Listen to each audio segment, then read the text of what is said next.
Buenos días a todos, bienvenidos a Sábados en la Sierra, otro sábado más. Hoy estamos en el pueblo de la Puerta de Segura, aquí en la Sierra de Segura, y como podéis ver aquí, pues estamos cerca de unos almendros que ya están en flor. Ha llegado ya esa época del año donde los almendros se ponen otra vez con esas flores, salen estos renuevos, estas flores en este color blanco y rosa, y a veces es precioso cuando ves bastante juntos estos árboles de color blanco, precioso, que nos recuerda que ya queda menos para la primavera, ya queda menos para que llegue esta época del año que tanto le gusta a mucha gente.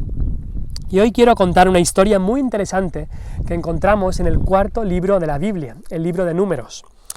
Dios había escogido a Moisés, como sabréis, para que sacara al pueblo de Israel de Egipto, y así fue. Pero también Dios había elegido al hermano de Moisés, a Aarón, para que fuera el sacerdote. Y el sacerdote debía ofrecer los sacrificios por el pecado, sacrificios que muchas veces eran de animales, debía ser ese intermediario entre Dios y los hombres, y todo esto ilustraba y anticipaba a Cristo, que sería el sumo sacerdote y lo que Cristo haría en su vida y en su muerte. Pero había gente en el tiempo de Moisés y Aarón que no estaba contento con ellos, que se rebelaron contra lo que Dios había establecido contra Moisés y Aarón. Ellos querían ser los principales, y esta gente hablaron al pueblo en contra de Moisés y Aarón, los criticaron, especialmente a Aarón, y les dijeron: basta ya de vosotros, basta ya, hombre, que os ponéis aquí a liderar el pueblo como si vosotros fuerais mejores que nosotros. No queremos que nadie nos diga lo que tenemos que hacer. Esta gente en realidad se estaba rebelando contra el mismo Dios. Y leemos allí en Números que Dios los juzgó y muchos de ellos murieron. Pero Dios no había acabado allí. Dios quería demostrar a su pueblo que Él había escogido a Aarón para que fuera el sacerdote. Así que Dios les dijo que hicieran algo, que cogieran 12 varas, una por cada tribu, y en una vara pondrían el nombre de Aarón, y en las otras varas el nombre de las tribus. Y estas varas tenían que ser guardadas y verían a ver lo que iba a pasar.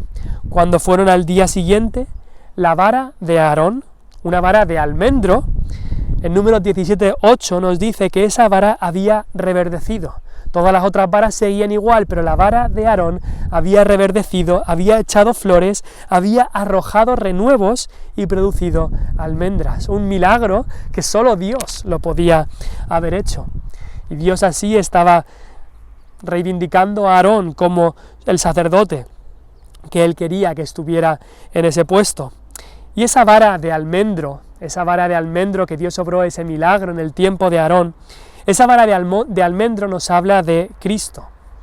Los profetas que predijeron que Cristo iba a venir, a veces hablaban de Cristo, del Mesías, como una vara. Nos puede parecer raro, ¿cómo que una vara? Pues eso es lo que dijo Isaías en Isaías 11, versículo 1, dice: saldrá una vara del tronco de Isaí, de donde venía David, y un vástago retoñará de sus raíces. ¿Y a qué se refiere con que Cristo es ilustrado como una vara, incluso aquí como una vara de almendro? Pues en primer lugar, esta vara de almendro al principio fue despreciada. Aquí tenemos un palo de almendro y lo ves así, no hay nada atractivo en un palo, en un simple palo que te encuentras por el campo, un palo muerto. Aquí no hay vida, parece ser, no hay ningún valor o atractivo aparente en un palo, así que lo tiramos, lo despreciamos. Y ya Isaías habló de Cristo como un palo, una vara despreciada, cuando dijo en Isaías 53 que el Mesías sería como una raíz de tierra seca, que no hay parecer en él ni hermosura, le veremos sí, mas sin atractivo, para que le deseemos, despreciado y desechado entre los hombres, varón de dolores, experimentado en quebranto, y nosotros como que escondimos de él el rostro, ni le queríamos ver, fue menospreciado y no lo estimamos. Cristo fue despreciado, como una vara seca de almendro que se puede despreciar, Cristo fue despreciado. El Hijo de Dios vino y la gran mayoría no le recibieron, es más, le crucificaron, y eso no es solamente que pasó entonces, sino que hoy en día Cristo sigue siendo despreciado. Pero esa vara de Aarón, que nos habla de Cristo, esa vara no solamente era despreciada, pero también después fue fructífera, llena de fruto. La vara de Aarón dio fruto. Hemos visto que dio no solamente flores, como podéis ver aquí, en estas flores de almendro, pero dio incluso almendras, un milagro que solo podía hacer Dios. Esa vara fue fructífera, llena de fruto, un milagro. Y aunque Cristo fue despreciado, fue desechado y fue puesto a morir en la cruz, por esa misma muerte de Cristo hubo el mayor fruto que nunca se ha dado. Y no hablamos de fruto físico, sino fruto espiritual. El mismo Isaías dice que Cristo vería el fruto de la aflicción de su alma, el fruto que daría la aflicción del alma de Cristo, y se quedaría satisfecho con eso. La muerte de Cristo no fue una desgracia, como muchos hablan, fue una victoria. Porque allí en la cruz Él ganó el triunfo contra nuestro enemigo, contra Satanás. Allí en la cruz Él pagó el precio de nuestro pecado, el precio que tú y yo teníamos que pagar. Y eso lo hizo para llevar a muchos hijos a la gloria, para llevar a muchos al cielo. Esta vara de almendro era despreciada, pero después fue fructífera. Esta vara de almendro era también inigualable.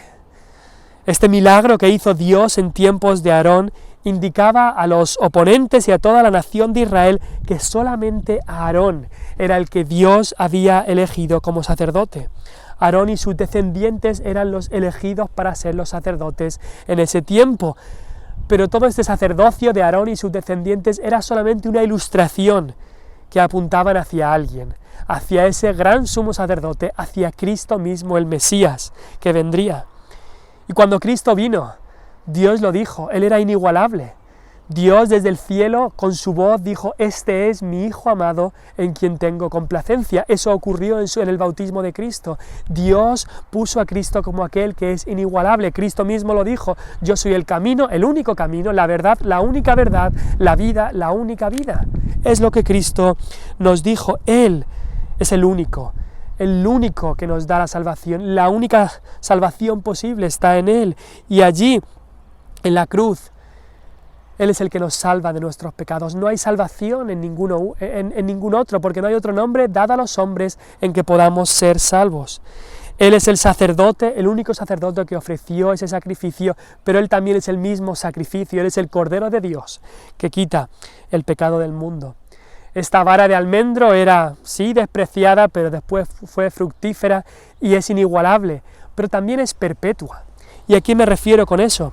Esta vara de Aarón, leemos que después de este milagro que Dios hizo, Dios quiso que esa vara de Aarón, que había reverdecido, había echado flores de almendro y almendras incluso, que esa vara fuera guardada incluso en el arca, para que fuera recordada por siempre, como que Dios había elegido a este hombre y a sus descendientes como los sacerdotes.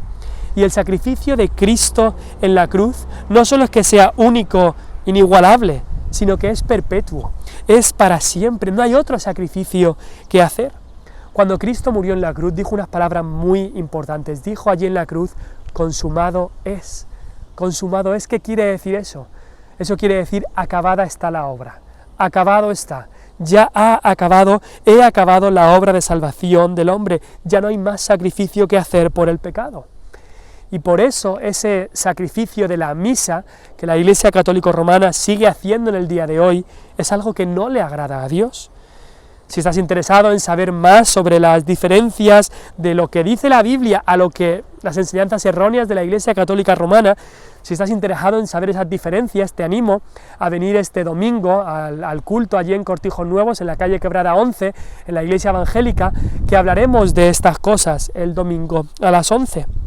Y el Nuevo Testamento nos habla de que ya no hay más sacerdotes que ofrezcan sacrificios, porque Cristo es el único gran sumo sacerdote. No debe haber más sacrificios por el pecado, porque Cristo fue ofrecido una vez para siempre y ya está, el único sacrificio por los pecados. Primera de Juan 1.9 nos dice que la sangre, 1.7, nos dice que la sangre de Jesucristo, su Hijo, nos limpia de todo pecado.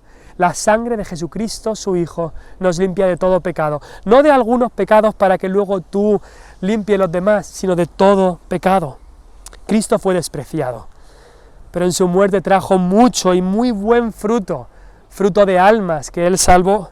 Él es inigualable y su sacrificio es perpetuo, es para siempre, el único que nos puede limpiar.